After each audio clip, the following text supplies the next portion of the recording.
Abel quase não falou na Bíblia, mas de alguma forma ele ainda fala. Essa é uma das frases mais misteriosas de Hebreus capítulo 11. A Bíblia diz que Abel ofereceu um sacrifício a Deus mais excelente do que Caim. E depois diz algo estranho. Diz, mesmo depois de morto, Abel ainda fala. Como alguém morto ainda fala? Que voz é essa que nem a violência conseguiu calar? E porque Deus fez questão de registrar a história de um homem que quase não deixou palavras. Guarde isso, porque aqui está a chave. Existem pessoas que falam pouco, mas a vida delas gritam diante de Deus.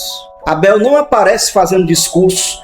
Abel não aparece se defendendo. Abel não aparece discutindo com Caim. Abel não aparece explicando a sua oferta. Abel simplesmente oferece e Deus recebe. Às vezes, a fé mais profunda não é a que mais aparece, é a que mais se entrega. Abel não precisava provar para Caim que era espiritual. Ele não precisava postar a sua oferta. Ele não precisava anunciar a sua fidelidade. Abel não precisava vencer uma discussão. A oferta de Abel falava por ele. E aqui começa a primeira diferença entre Abel e Caim. Caim também tinha altar. Caim também trouxe uma oferta. Caim também se aproximou de Deus porque ele não era ateu. Mas Abel tinha algo que Caim não tinha. Abel tinha fé. Por esta razão é que Hebreus diz que pela fé Abel ofereceu mais excelente sacrifício a Deus do que Caim. Então você percebe que o problema não era apenas a oferta, como alguns acreditam que a oferta de Caim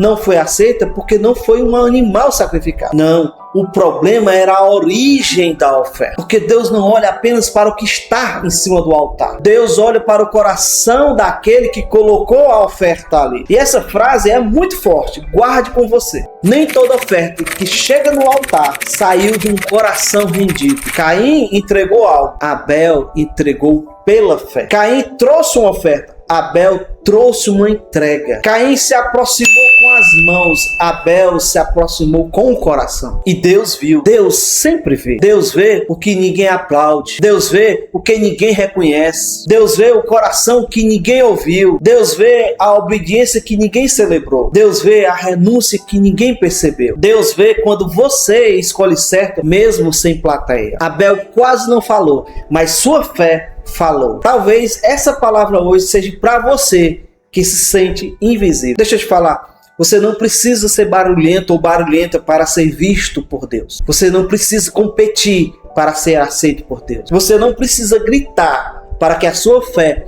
tenha voz no céu. O céu escuta coisas que a terra ignora. O problema é que a fé de Abel incomodou Caim. E aqui abre uma outra pergunta. O que Abel incomodou tanto? Abel não atacou Caim. Abel não humilhou Caim. Abel não zombou de Caim. Abel não tomou nada de Caim. Abel apenas foi aceito por Deus. E às vezes isso já é suficiente para despertar ódio em um coração doente. A aceitação de Abel despertou a rejeição de Caim. A fé de Abel expôs a aparência de Caim. O altar de Abel revelou que o altar de Caim estava vazio de fé. E esse é um ponto profundo, porque o justo não incomoda apenas pelo que fala. Às vezes o justo incomoda pelo que ele revela em silêncio. Tem gente que se irrita com a sua presença, não porque você tenha algo contra ela, mas porque a sua vida virou um espelho. O seu silêncio confronta, a sua fidelidade confronta, a sua constância confronta, a sua entrega confronta, a sua paz confronta, o seu temor confronta. Abel não precisou dizer nada, mas a sua oferta disse tudo. Disse: Deus merece o melhor. A sua fé disse: eu confio. A sua entrega disse: o meu coração está no altar. E Caim não suportou isso, porque o seu coração estava dominado pela inveja. A bênção do outro parece uma acusação. Caim olhou para Abel e não viu mais um irmão, viu um rival. E aqui a história começa a escurecer, porque antes de matar Abel no campo, Caim já tinha matado Abel no seu coração. O homicídio começou antes do sangue, começou no semblante, começou na comparação, começou no orgulho ferido, começou quando Caim preferiu odiar Abel do que se arrepender diante de Deus. E Deus avisou Caim antes. Essa parte não pode ser ignorada. Deus disse: Caim, o pecado jaz à porta. Ou seja, Caim ainda está tendo. Caim, isso que está crescendo dentro de você quer dominar você, não deixe. Caim, trate isso antes Antes que isso, trate o seu irmão como inimigo. Mas Caim não tratou, Caim alimentou. E aquilo que você alimenta, cresce. E o que Caim alimentou em secreto, cresceu e apareceu em público. Caim chamou Abel para o campo. O mesmo Abel que talvez nunca levantou a voz contra o seu irmão. O mesmo Abel que talvez nunca tenha feito nada, a não ser expor a sua fé. E no campo, Caim se levantou contra o seu irmão Abel e o matou. Agora pense na cena. Um homem de fé caiu. O justo foi silenciado. O inocente foi deitado ao chão. O altar ainda estava lá. Talvez o fogo ainda estivesse queimando, mas agora havia sangue derramado na terra. Caim pensou que tinha encerrado a história. Caim não entendeu uma coisa: quem é lembrado por Deus não pode ser apagado pelos homens. Caim conseguiu matar Abel, mas Caim não conseguiu calar Abel. Foi o próprio Deus que disse: a voz do sangue do teu irmão clama da terra a mim. A voz do sangue. Essa expressão é muito poderosa. Abel morto não falava pela boca, mas seu sangue falava diante de Deus. Caim enterrou o crime no campo, mas o céu ouviu. Caim saiu andando, mas o sangue ficou clamando. Caim tentou esconder, mas Deus perguntou: Caim, onde está Abel, teu irmão? Essa pergunta ainda arrepia, porque Deus não procurava uma informação. Deus estava confrontando a responsabilidade. É como se Deus estivesse dizendo: Caim, onde está aquele que você tentou calar? Caim, onde está a voz que você tentou silenciar? Caim, cadê o teu irmão que virou vítima da tua inveja? E Caim responde com frieza: não sei, sou eu o guardador do meu irmão?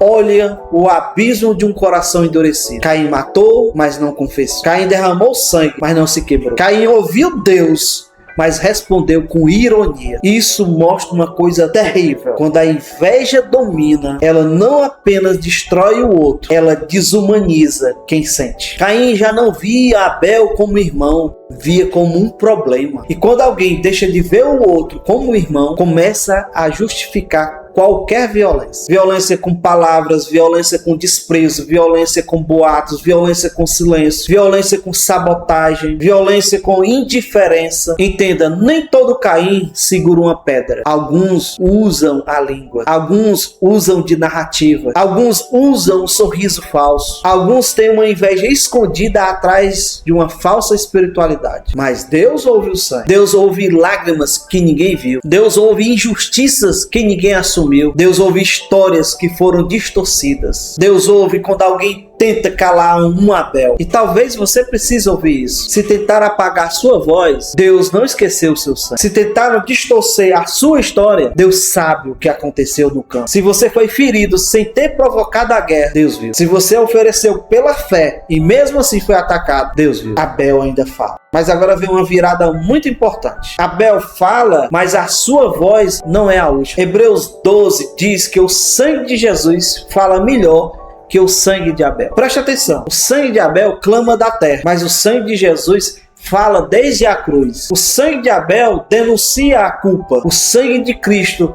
anuncia a redenção. O sangue de Abel pede justiça, o sangue de Jesus oferece perdão ao culpado arrependido. O sangue de Abel revela o crime de Caim, o sangue de Jesus revela a graça de Deus. Mas não pense que isso diminui Abel, isso completa a história, porque Abel é o justo morto pelo irmão invejoso. E Jesus é o justo morto por pecadores. Abel morreu sem abrir a boca. Jesus, como cordeiro, foi levado ao matadouro. Também não abriu a boca para se defender. Abel foi morto no campo. Jesus foi morto no monte.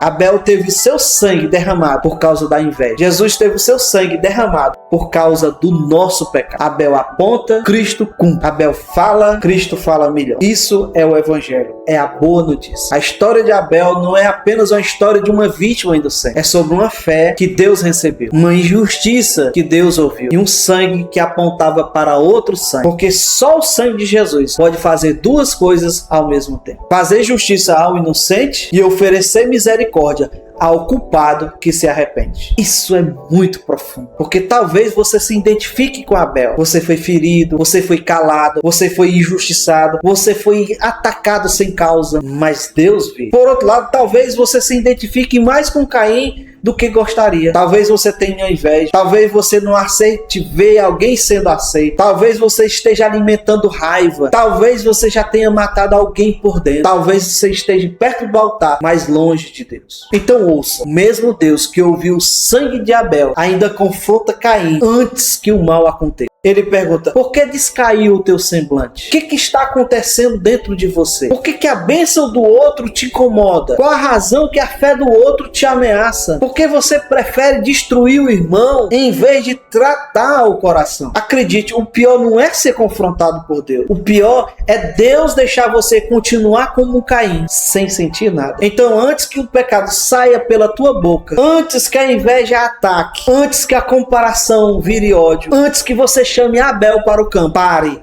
volte, confesse, trate o seu coração, porque Deus não quer apenas uma oferta, Deus quer a sua fé, Deus quer a sua entrega, Deus não quer apenas o seu altar, Deus quer a sua rendição, Deus não quer apenas que você entregue algo no altar, Deus quer que você se entregue. Abel quase não falou na Bíblia, mas a sua fé ainda prega. Ela prega para quem está cansado de ser invisível, ela prega para quem acha que Deus não ouviu a sua entrega, ela prega para quem foi ferido no campo, ela prega para quem quer ser fiel, mesmo sem aplausos. Ela prega para quem precisa entender que o céu escuta uma vida rendida. E ela também prega para Caim. Ela diz: não adianta ter altar sem fé. Não adianta entregar uma oferta com o coração contaminado. Não adianta matar o irmão aqui dentro para fugir do confronto. Não adianta tentar esconder no campo o que Deus já ouviu do céu. Abel ainda fala. E talvez seja por isso que a história dele é tão curta. Porque algumas pessoas não precisam de uma vida cheia de capítulos para deixar uma mensagem eterna. Algumas pessoas passam rápido pela terra, mas deixam uma voz no céu. Algumas pessoas falam pouco, mas vivem de um jeito e continuarão pregando, mesmo depois que forem. A pergunta é, quando a sua vida falar, o que ela vai dizer? Vai dizer que você competiu como Caim? Ou que você confiou como Abel? Vai dizer que você matou por inveja? Ou que você ofereceu pela fé? Vai dizer que você tinha um altar? Ou que você tinha um coração? Porque no fim, não é o volume da sua voz que definirá a profundidade da sua fé. É a verdade da sua entrega. Caim matou Abel para calar sua voz. Mas até hoje é Abel que continua falando.